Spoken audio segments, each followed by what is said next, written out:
Hari ni pun ingat tak ada nak kuliah juga. Anak kursus tadi pukul 8.30 pagi sampai pukul 4.30. Kakak pukul 5 dah habis tadi. Penat betul lah. Tak rehat lah.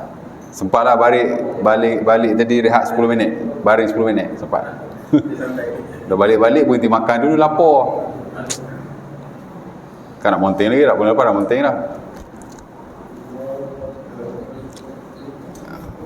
Kursus tentang mu'alaf, pembangunan mu'alaf. Ya. Lepas ni nak ngajar mu'alaf pula.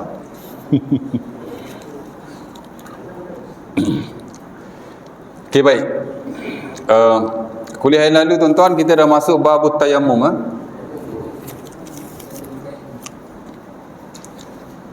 Itulah bab tayammum.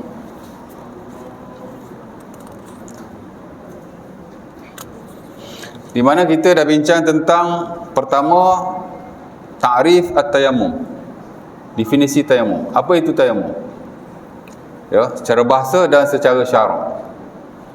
Walaupun masing-masing ada definisi dan pentakrifan masing-masing, sebagaimana kebiasaanlah dalam definisi bab-bab yang lain. Ulama ni ada definisi tersendiri. Dalam mazhab ada definisi tersendiri. Bahkan ulama dalam mazhab tersendiri pun kadang-kadang mereka tak merujuk kepada definisi orang lain. Hatta mazhab dia sendiri pun dia akan buat definisi dia sendiri. Ya. Kerana purpose ataupun tujuan definisi inilah nak bagi kepahaman awal tentang satu perkara. Ya, saya pun boleh buat definisi sendiri. Sebenarnya definisi ni tak ada apa, tidak. Ala kulli hal, kesemua definisi atau takrif para ulama itu semua merujuk kepada beberapa perkara yang menjadi asas kepada tayammum. Pertama ialah debu. Ya. Yang kedua ialah menyapu muka dan tangan. Dan yang ketiga ialah syarat-syarat tertentu. Kalau kita lihat definisi dia merujuk ke tiga-tiga perkara itu. Ada disebut debu, ada disebut sapu muka dan tangan, ada disebut tata cara tertentu. Macam dalam mazhab Syafi'i disebut bisyara'id makhsusah, dengan syarat-syarat tertentu. Mazhab Hambali sebut ala wajhi makhsus, dengan kaifiat tertentu atau tata cara tertentu. Sama saja. Ya. Baik, yang kedua kita bincang itu ialah tentang hukum tayammum. Hukum tayammum.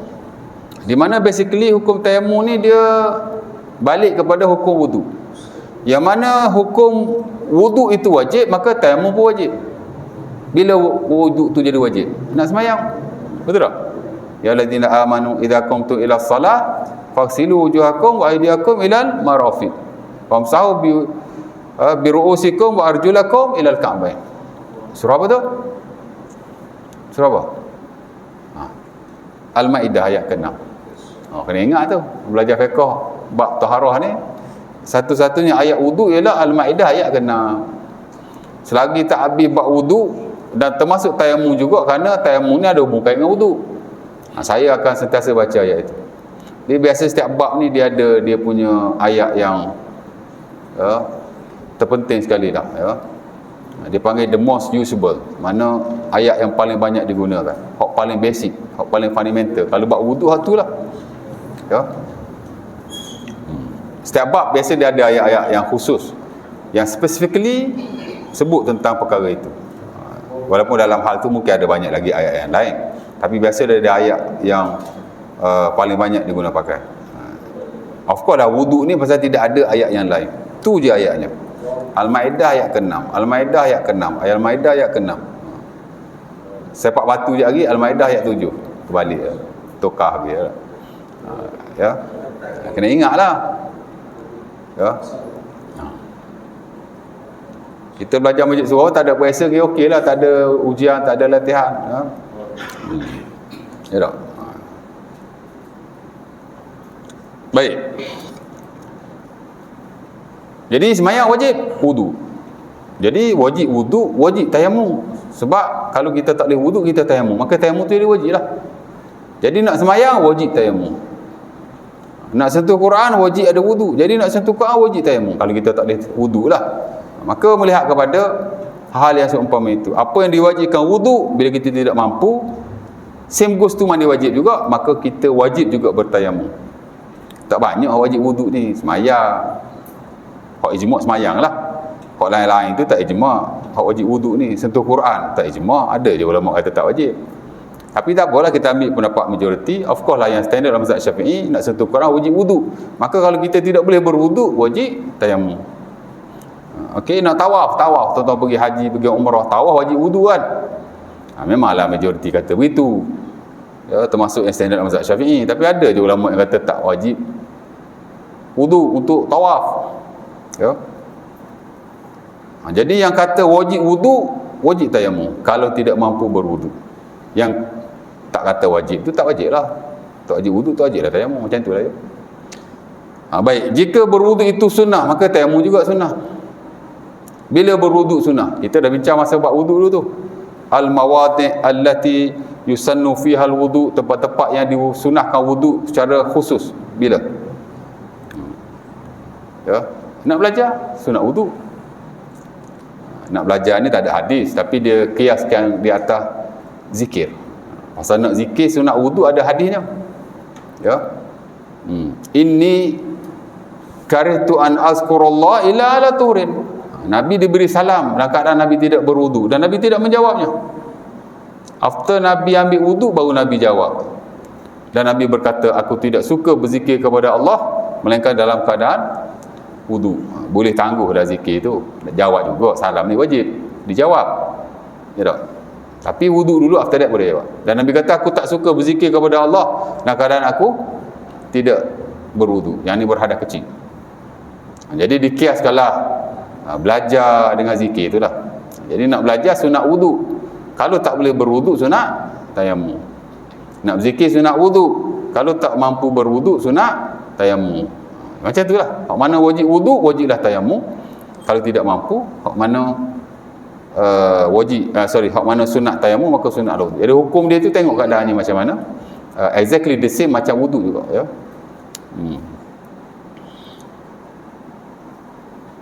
Selepas bersama isteri sunat wuduk. Kalau tak nak mandi, jangan tidur tu wuduk dulu. Kita dah ajar dulu kan. Air tak ada, tayammum. Ataupun mana tahu malam tu terlalu sejuk, tayammum boleh je ya. Benda sunat ni dia longgar sikit daripada hak fardu tu ya. Kalau hak fardu tu kena betul-betul cukup syarat lah. Tapi kalau hak sunat-sunat ni ialah sejuk kan ya. Kalau nak semayang pun kalau terlalu sejuk sehingga kita rasa boleh memudaratkan diri sendiri, sakit aku ni kalau aku sejuk doa ni, mana tahu kan siapa tulis suruh sejuk, tayammum lah, tak ada masalah ya. Ibadah ni bukan orang lain boleh ukur, kita ukur sendiri lah pasal kita yang nak beribadah ya. Ibadah ni kita dengan Tuhan aja ya.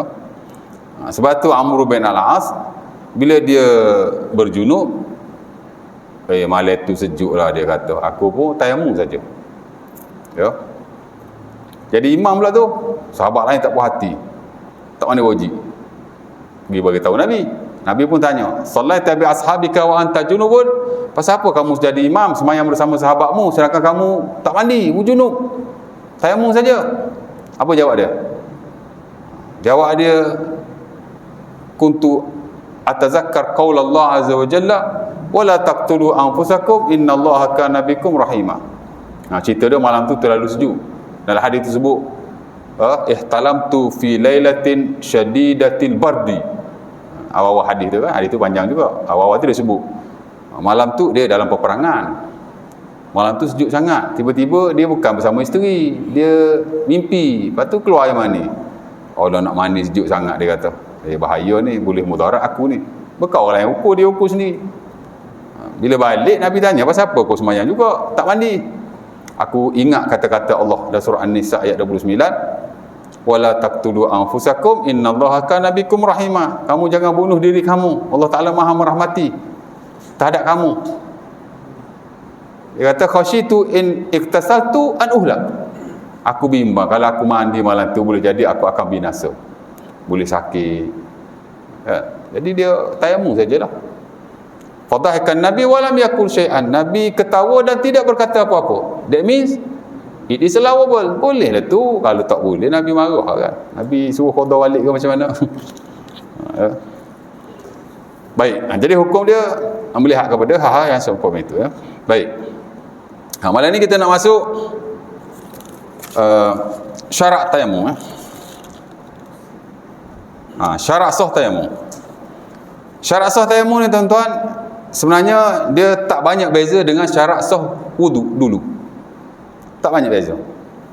Islam sama saja. Dalam wudu ada syarat yang pertama Islam. Tayamum pun sama. Tayamum kan ganti wudu dan mandi wajib. Sama ajalah. Ya tak? Ya. Syarat mandi wajib sama dengan syarat wudu. Exactly the same. 7 syarat wudu itulah 7 syarat mandi wajib. Dia tak beza. Tapi kalau tayamum ada beza sikit-sikit lah. Tapi the rest dia sama. Pertama Islam. Tak sah tayamum orang yang tidak Islam. La yasih tayamum al-kafir. Ini saya hurai panjang lebar dalam bab wudu tu hari. Ya, kerana tayamum adalah ibadah. Ahli ibadah hanya orang-orang Islam. Orang kafir dia bukan ahli ibadah. Ya. Nak buat ibadah masuk Islam dulu. Ya. Dan saya dah baca ayat tu yang menjadi asas dalam hal ni, surah At-Taubah ayat 54, surah Az-Zumar ayat 65. Ya.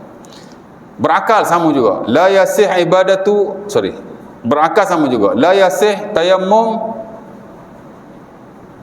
al-majnun. Tidak sah tayamum orang gila. Ya, tak usah ajarlah macam mana pun, tak usah suruh dia macam mana pun, tak jadi. Ya, dia pun bukan boleh ikut pun dah gila kan. Walal mughma alaih, dan juga tidak sah ya wudu orang yang pengsan. Bukan wudu tayamum. Tayamum orang yang pengsan. Kok kita tayamumkan dia? Ya memanglah tak boleh tayamum diri sendiri pasal dia pengsan. Kok kita tayamum untuk dia, mana tahu kan. Tak sah ya. Ya.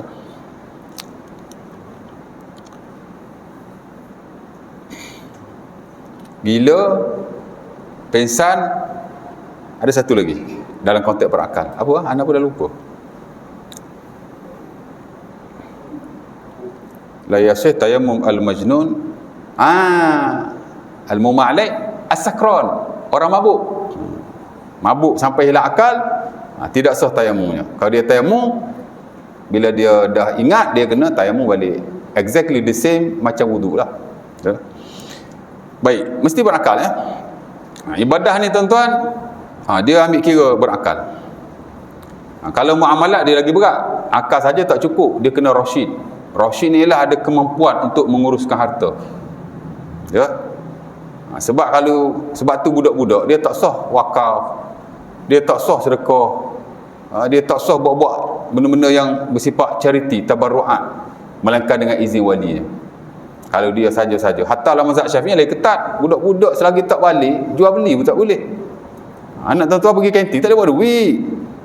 Dia beli kantin tu tak sah. Ya. Dan bila dia tidak sah, tidak memilikinya. Bila dia tidak memilikinya, artinya benda tu haram lah. Dan kalau dia makan, dia seumpama makan yang haram. Nanya ikut mazhab Syafi'i bab tu. Muamalat mana ikut Syafi'i dah, banyak pakai mazhab lain. Saya duduk hadap resolusi Bank Negara tu, ada 2 jilid saya duduk baca. Sikit sangat kalau Syafi'i, pokok lain semua campur aduk ikut dan kan. Tapi tak apalah, pasal mau tidak mau keperluan untuk kehidupan hari ni. Betul tak? Kalau budak-budak tak boleh jual beli, tak boleh bawa duit, macam mana?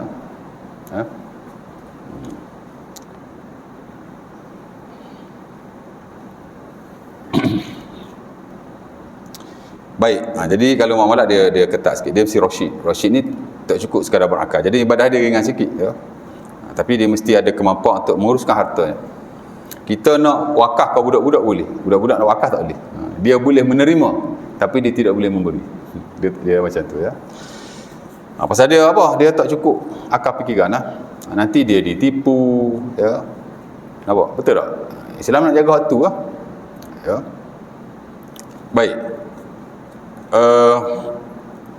Okey, yang ketiga niat lah. Niat pun sama juga, syarat sah tayamum. Masa kita tayamum tu mesti kita betul-betul nak tayamum. Bukan saja-saja nak sapu dengan debu ke macam wuduk dulu juga. Bukan saja-saja nak basuh muka, saja-saja nak basuh kaki, basuh tangan tabarrudan kerana nak menghilangkan kepanasan, nak sejuk-sejukkan badan. Kalau niat begitu dia tak jadi wuduk. Sama juga tayamum. Memanglah tak ada orang buat, tapi ulama faham mesti ada niat. Masa kita tayamum tu memang kita niat nak tayamum lah. Ya. Tak ada syarat sebut dengan mulut dan tak ada syarat sebut dengan hati. Kita tahu apa yang kita buat ya. Dan saya suka letak niat ni sebagaimana dalam bab mandi wajib, dalam bab wuduk, dalam slok syarat lah. Ya, seumpama yang dilakukan oleh Al-Imam Al-Ghazali rahimahullah. Dia suka letak niat ni dalam bab syarat lah. Ya. Baik, yang keempat mumayyiz. Sama juga. Mumayyiz ni makna mesti 3 years and above, 3 tahun ke atas lah. Ya. Okey, saya dah huraikan panjang tu hari hadisnya, hadis Aisyah tu dan Ali bin Abi Thalib. Saya nak masuk yang kelima tu.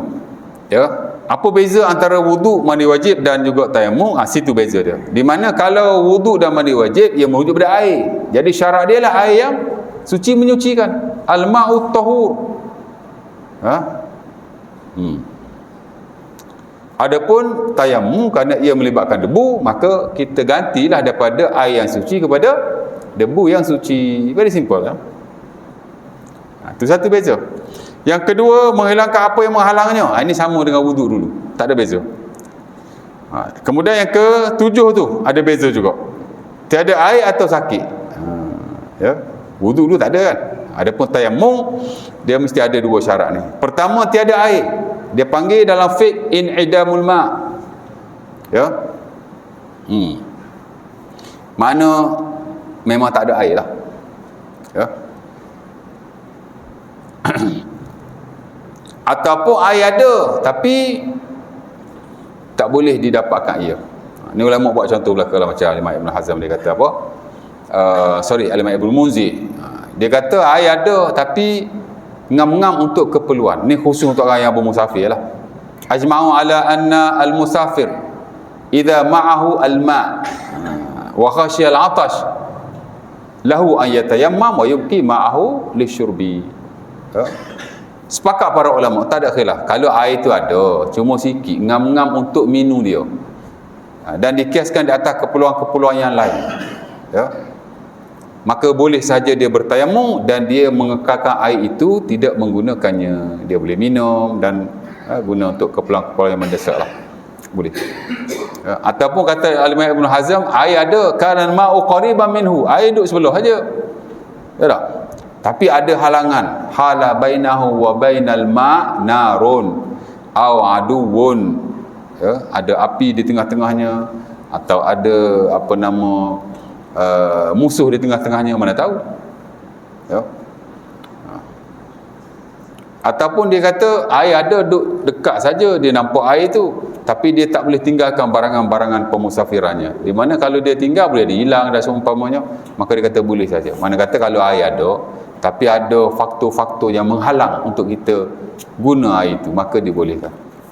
Ya, of course lah kalau air itu tidak bersih, air ada tapi air tak suci, tak boleh lah kan. Ya. Tayammum saja ya. Baik. Dan Nabi SAW dengan jelas sebut dalam hadis yang very famous, Sunan Abi Daud, Sunan Tirmizi daripada Abu Zar.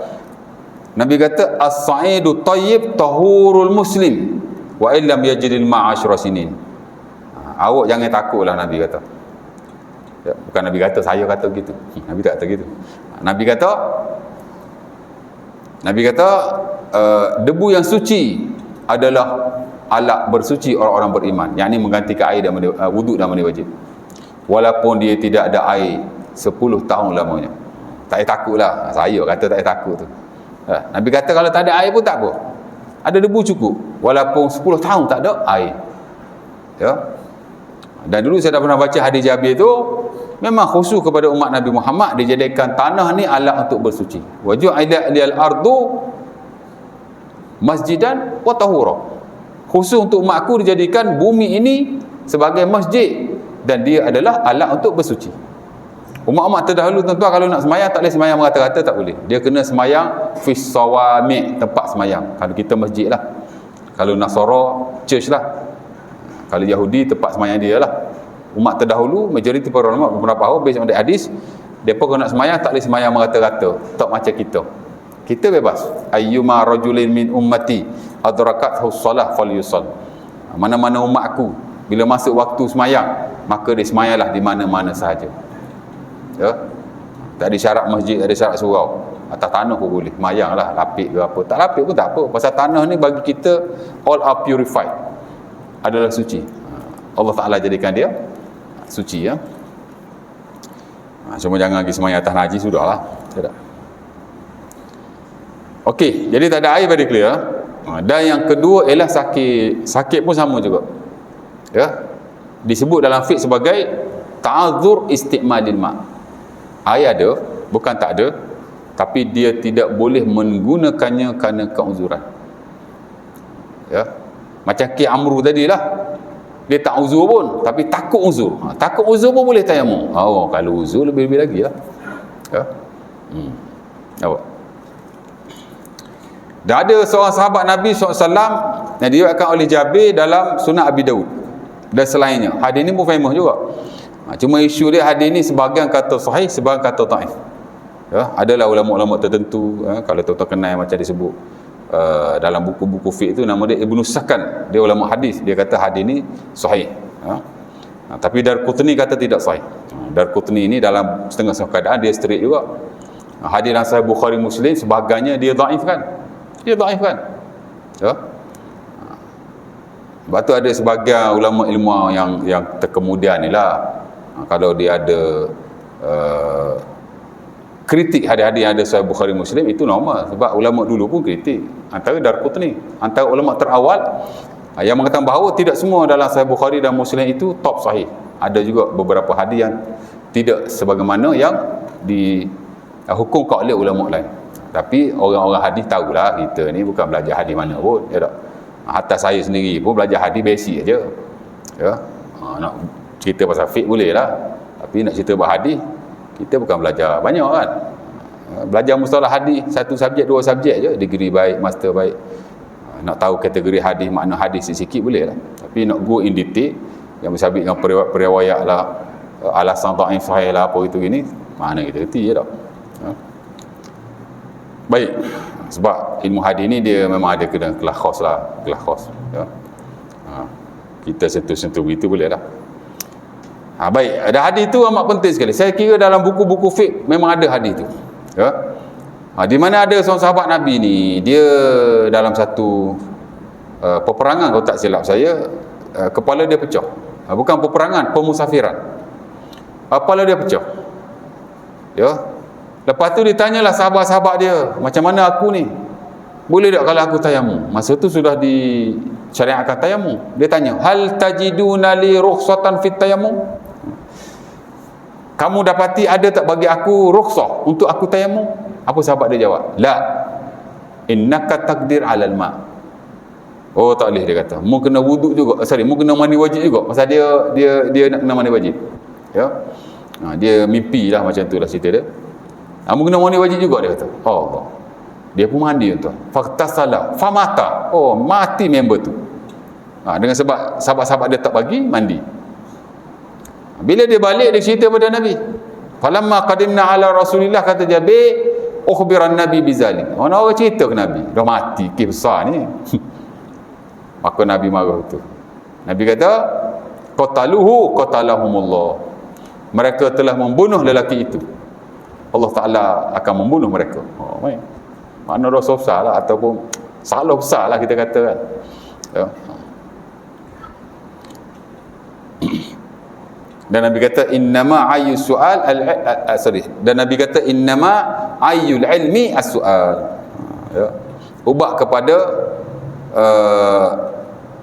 ilmu itu adalah bertanya. Maksudnya member dia tanya, dia jawab lalu tak boleh. Apa sah dia tak tanya orang lain yang lebih tahu, ya. Maka dia mati. Dan Nabi berkata pada ketika itu, innama yakfihi ayatayammam wa ya'sim ala jurhihi khirqatan summa yamsah 'alaiha wa yaksil sa'id jasad, ya. Memadai untuk dia bertayamum saja. Tempat luka dia tu dia sapu saja. Kemudian dia membasuh seluruh anggota yang lain. Itu yang diguna pakai oleh majoriti para ulama tu, termasuk istihad mazhab Syafi'i. Kalau ada luka-luka tak boleh kena air, sama ada untuk wuduk dan mandi wajib, tak payahlah bagi kena air. Dah kita balut kan, sapu saja air di atas balutan. Selebihnya tu kalau wuduk kita basuhlah, kalau mandi wajib kita mandi dah macam biasa. Dia pakai hadis ni lah, ya. Walaupun ada sebagian ulama dia tak pakai hadis ni, ya. Dia kata tak perlu sapu. Bila kita sudah tidak boleh menggunakan air, dia kata gugur. Cukup sekadar menggunakan air di tempat yang dibolehkan sahaja. Dan dia pun kata tidak perlu tayamum. Ya. Saya personally saya suka hak tu. Ya. Kerana ia lebih memudahkan. Lagi satu ada masalah sudut nas. Ya. Nas tu ada khilaf sahih lah tak sahih lah. Ya. Sementara dalam kira orang sakit. Orang sakit ni kita kalau boleh cari nas yang ya, ataupun cari pendapat yang lebih memudahkan lah. Ya, itu lebih baik sebenarnya. Dan saya lihat dalam konteks tempatan kita pun kita lebih ke arah tu. Contoh macam Selangor. Dulu-dulu kalau orang ada tabung kencing kat tepi tu, dia kata kena kosongkan baru boleh semayang. Fatwa baru dia kata apa? Tak wajib dikosongkan. Ya. Cuma dia suruh ambil wudu saja setiap kali waktu solat fardu. Sunat tak payah. Asal ada wudu okey. Tapi kalau semayang fardu, ambil wudu setiap kali semayang fardu. Adapun tabung tu tak perlu dibersihkan. Setahu saya itu bukan standard mazhab Syafi'i. Itu mazhab lain. Tapi nak memudahkan. Dan saya yakinlah yes in future mungkin dia akan ambil pendapat yang lebih ringan lagi. Mungkin. Itulah wudu pun tak payah kalau dia sudah ada wudu. Awak. Ya. Baik.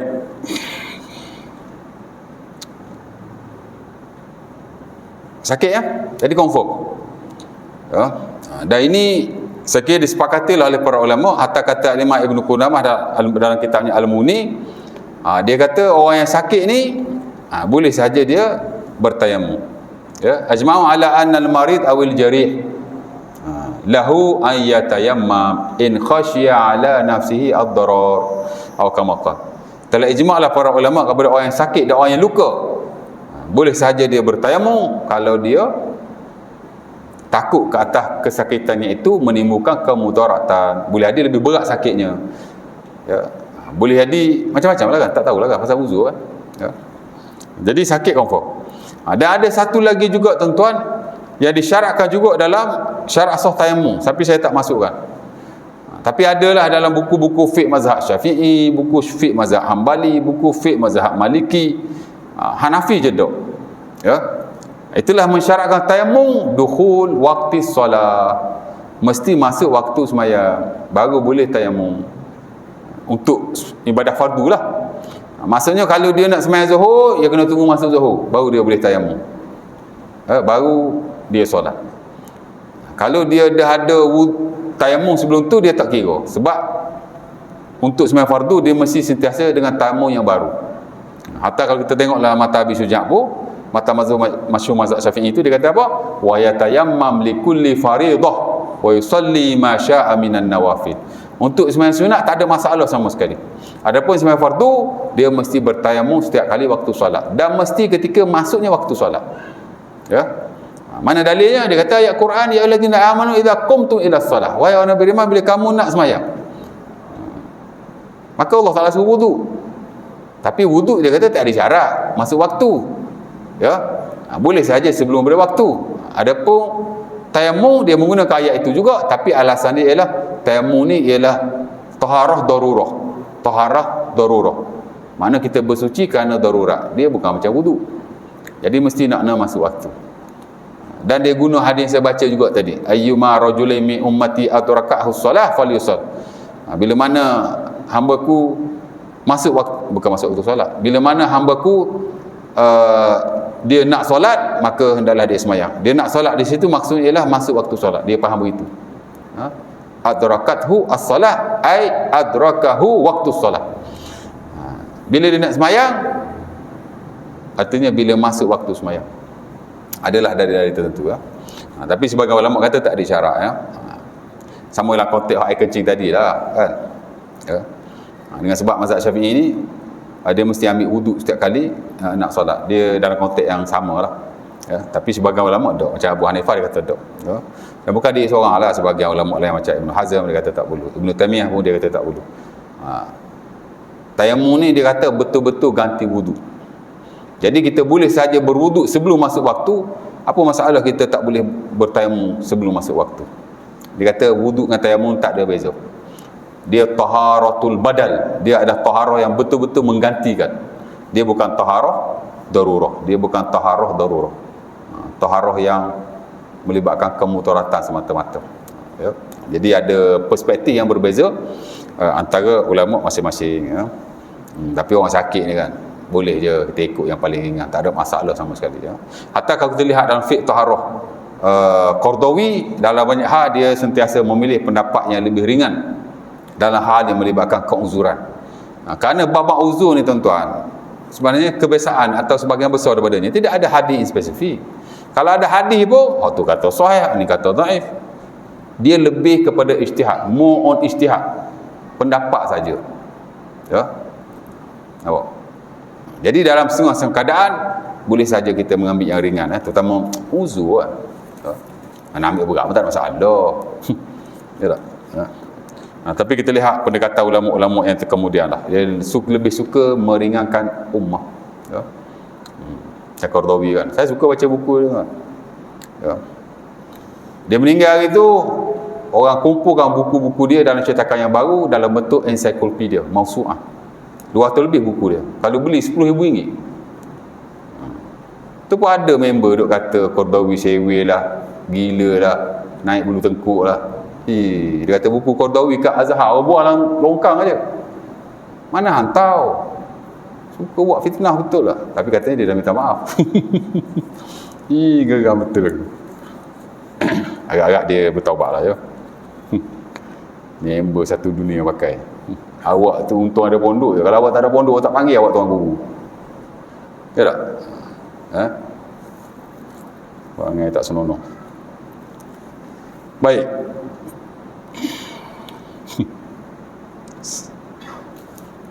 Okey. Jadi masa waktu semayang pun syarat juga sebenarnya. Ya, kalau boleh, kalau kita tak ada apa-apa masalah lah, kita ikutlah syarat tu. Melainkan kalau kita uzur yang betul-betul tak boleh nak ikut pendapat tu, dah terlentang kan, takkan nak wudu every time of prayer, susah juga. Ya tak? Maka boleh saja dengan tayamum yang sama dia semayang dua waktu yang berbeza-beza. Dia dalam bab ni tuan, ada ulama yang very open, macam Hanafi, macam Ibn Hazm, macam Ibn Taymiyah. Dia kata satu tayamum boleh saja ibadah macam wudu juga, tak perlu nak every time of obligatory prayer, setiap kali waktu sembahyang fardu, tak perlu. Dia very open. Ada ulama dia ketat sikit lah, macam Hambali ya. Satu waktu satu tayamum, satu waktu satu tayamum. Dalam satu tayamum tu kita boleh sembahyang dua fardu, janji dalam waktu yang sama. Ya. Maksudnya tuan-tuan sembahyang Zuhur nak jamak dengan Asar, boleh saja dengan satu tayamum. Tuan-tuan kalau mazhab Syafi'i, tuan-tuan nak sembahyang Zuhur, tayamum. Lepas tu tuan-tuan nak sembahyang Asar, tayamum lagi sekali walaupun jamak. Dia straight lah. Tapi Hambali dia straight, tapi tak straight Syafi'i lah. Satu tayamum boleh lebih daripada satu fardu, janji dalam satu waktu yang sama. Awak nak jamak Zuhur dengan Asar dalam satu waktu, gunalah satu tayamum sahaja, dia kata boleh. Ya. Ataupun awak nak qada, mari tak mai Asar, mari baru ingat. Ataupun baru buat ingat dah. Sembahyang Zuhur hak biasa dulu, after that sembahyang Zuhur qada with the same tayamum. Dia kata okey, it is allowable, janji dalam waktu yang sama. Strict dah tu, tapi okey sikit. Syafi'i dah wa yatayammam li kulli fariidah, hendaklah dia bertayamum setiap kali fardu. Tuan-tuan nak jamak Zuhur dengan Asar, Zuhur tayamum dulu, after that Asar tayamum pula, walaupun jamak, tak kira lah takdim ke takhir ke. Ataupun sembahyang Zuhur, mari tak mai maghrib, mari nak qada, boleh qada, bukan boleh qada, memang wajib qada pun. Ya, majoriti kata gitulah kan. Jadi sembahyang Zuhur dulu, after that tayamum baru, qada yang kita tak sembahyang semalam. Dia very strict. Ya. Sebab tu Qardawi dalam buku fiqh beliau dia kritik mazhab Syafi'i bab taharah ni. Ya. Dia orang Mesir, memang dia mazhab Syafi'i.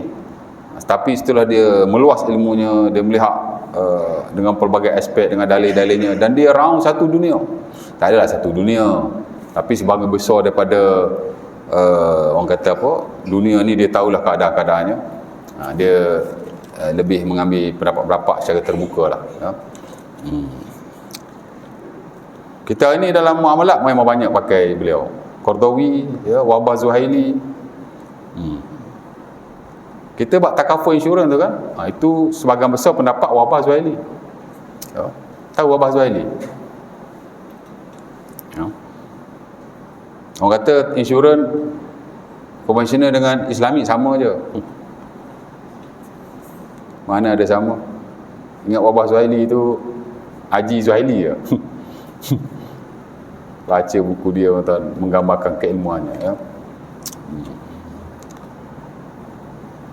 Zahirnya memang macam sama, tapi secara dasarnya dia tidak sama. Ya. Memanglah kita bayar, kita dapat perlindungan, lebih kurang aja tu. Ni pun bayar tapi dapat something kan. Zahirnya memang macam sama, tapi dasarnya tak sama, operasi tidak sama, makosid tidak sama, kontrak digunakan tidak sama. Ya. Tuan-tuan beli insurans konvensional, duit tu milik syarikat tu. Dia nak niaga mana pun suka dia lah. Ya tak? Memang dia akan bagi perlindungan pada tuan-tuan. Tapi kalau insurans Islami, duit tu bukan milik dia. Memanglah dia ambil keuntungan daripada portion yang dilaburkan. Tapi duit tu bukan milik dia. Dan kita pun dapat rebate balik apa semua kan. Adalah beza tu, tak ada beza langsung. Ya tak? Okey, saya sakit confirm kalau tuan-tuan sakit agak-agak tak boleh berwuduk, tayamum saja. Kalau tuan-tuan tidak boleh bertayamum, tuan-tuan boleh saja suruh orang lain tayamumkan. Sakit awak tak boleh kena air lah, bukan semata-mata sakit. Member kena stroke, tayamum lah. Jangan, stroke boleh tayamum tuan. Ya. Ada isteri kerja dia jaga suami, fully paralyzed. Memang full lumpuh lah. Dan dia setiap kali dia wudukkan suaminya, dia memakai sarung tangan. Dan dia tanya saya kata kalau boleh guna sarung tangan itu, nak kata terbaik pun okey lah, awak boleh buat. Tapi kalau awak tak tahan sampai bila, ya, boleh saja ambil pendapat yang isteri minta suami tidak membatalkan wuduk dalam keadaan itulah. Ya. Jadi wuduk je lah macam biasa. Awak ada wuduk awak tak terbatal, insya-Allah. Wuduk suami awak pun tak ada masalah. Nak nyusahkan diri buat apa? Member dah kena stroke, awak ni jaga pelik kan. Ya. Kita pergi buat haji, buat umrah, apa kata tamu haji? Sentuh isteri tak? Batal. Dia taklid mazhab Abu Hanifah, betul tak? Bukan mazhab Abu Hanifah seorang, mazhab Hanbali, mazhab Maliki, betul tak? Kau tak betul anak cakap ni? Kalau pergi buat ibadah macam tu yang bukan susah mana pun, nak ambil wudu, dibolehkan. Apatah lagi isteri yang menjaga suami dalam keadaan susah. Apa tak boleh ambil fatwa tu? Qardawi kata boleh. Ana ustaz biasa aja. Buka lah buku Fiqh Tarikh Qardawi. Ya. Baik. Jadi sakit ya. Jadi ada satu lagi tu masuk waktu ya. Jadi ada 1 2 3 4 5 6 7 8 lah di situ. Kalau ada pensel tuan-tuan tulis bawah tu, masuk waktu ya. Itu kena tulis tu sebenarnya sebab majoriti berpendapat begitu. Walaupun anak personally tak pro kepada masuk waktu sebagai syarat tu. Tapi sebagai orang mengajar ilmu fiqh ni, kita tulis juga lah pasal itu berdapat majoriti. Cuma kita beritahu perspektif ulama cara berbeza-beza. Ya. Itu saja ya. Baik, ada soalan ke takat ni? Nak isyak dah kita ni. Dah isyak dah pun. Ada tanya apa-apa tak? Ada soalan? Tak ada. Saya tak pernah tayamum, Ustaz. Tak ada soalan. Okey, fardu tayamum jadi back kepada persoalan tadi. Kalau anak tuan-tuan patah kaki, kena belak. Tahu belak? Simen lah. Ya. Jadi tempat balutan tu disapu saja, tapi kena sapu keseluruhan, jangan sapu sikit. Tempat sapu tu sapu keseluruhan, tempat balut tu sapu keseluruhan. Kemudian dia bertayamum, kemudian dia berwudu. Ataupun berwudu boleh, tayamum kemudian pun boleh. Jadi menggabungkan ketiga-tiganya. Sapu, tayamum dan wudu. Kalau boleh lah, that is the best. Dan itu pendapat majoriti para ulama ya. Dan kalau dia tidak boleh bertayamum, memadai dengan sapu dan berwuduk saja. Kerana dalam hal ni memang ada banyak pendapat. Azan dulu ya. Tapi budak-budak ni asal dia semayang okey lah kan. Allahumma rabba hatas salatul qiyamati Muhammad Allahumma inni as'aluka al-afiyah fid dunya wal akhirah. Okey, baik. Jadi kalau ada kes patah apa semua, sapu di atas yang patah tu, kemudian berwuduk macam biasa. Kalau boleh tayamum, tapi saya memilih pendapat yang tidak mewajibkannya. Ya. Dapat semayang pun okey dah. Kita tengok orang semua duduk hospital tu semayang ke? Saya pergi kursus dengan Jakim last 7 years. Last 6 years dulu, 6-7 tahun lepas. Saya tarik suntuk macam ni masuk pagi pukul 8 balik pukul 4. Dan satu research yang dibuat dibentang pada waktu itu ialah orang yang duduk di hospital lah, yang semayang hanya 10% saja. Ya tak? Tak usah duduk cerita lah hak susah-susah tu. Suruh senang pun belum tentu dia semayang. Saya pun selalu masuk hospital. Tapi sebab yalah, saya masuk private, duduk dalam bilik sendiri, asing, jadi saya pun tak tengok lah orang lain macam mana, saya pun tidak tahu. Ya. Tapi tak tahulah dia buat research macam mana, tapi dia kata begitu. Ya. Jadi amat penting sekali lah, member tak tahulah macam mana lah. 10%, maknanya dia kata kalau 100 orang masuk hospital, yang solat hanya 10 orang saja. Orang lain juga tak semaya. Mungkin dia pun jadi tak semaya dah. Ataupun tak tahulah masa sihat dia semaya, masa sakit dia malas nak semaya sebab rasa macam susah kan. Betul tak? Balut sana, balut sini. Macam mana aku nak ambil wuduk, dia kata ni. Lah. Saya masuk hospital tahun lepas, masuk hospital. 3 tahun turut masuk hospital, tak? Tahun lepas dak lah, 2023 dak. 2022, 2021, 2020. 3 tahun masuk buat seminggu. Balut sini, tempat ambil darah. Relax boleh semayang. Sapu je, ambil wuduk. Allah Akbar. Janji semayang. InsyaAllah ta'ala. Ada tanya apa-apa tak? Ada soalan? Tak ada, saya nak berhenti lah. Next nanti kita masuk fardu tayammum, di mana tak banyak sebagaimana fardu wuduk dan mandi wajib. Ada 3 lah atau 4. 3 tu ialah sapu muka, sapu tangan hingga ke siku dan mualak. Sebab kita tak masuk niat. Niat kita dah masuk dalam syarat.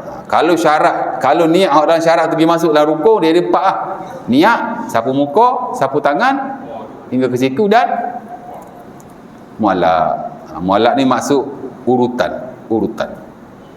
Dan mualak ni sebenarnya wajib di sisi majoriti, dia bukanlah ijma', dia bukan sepakat semua ulama. Ada sebahagian kata tak wajib mualak, tapi majoriti wajib mualak. Mana sapu tangan dulu, after that baru sapu muka. Sapu muka dulu, after that baru sapu tangan. Kita buat in sequence lah. Tertib ni mana in sequence, one by one, one after another. Macam wudu lah, basuh muka, basuh tangan, sapu.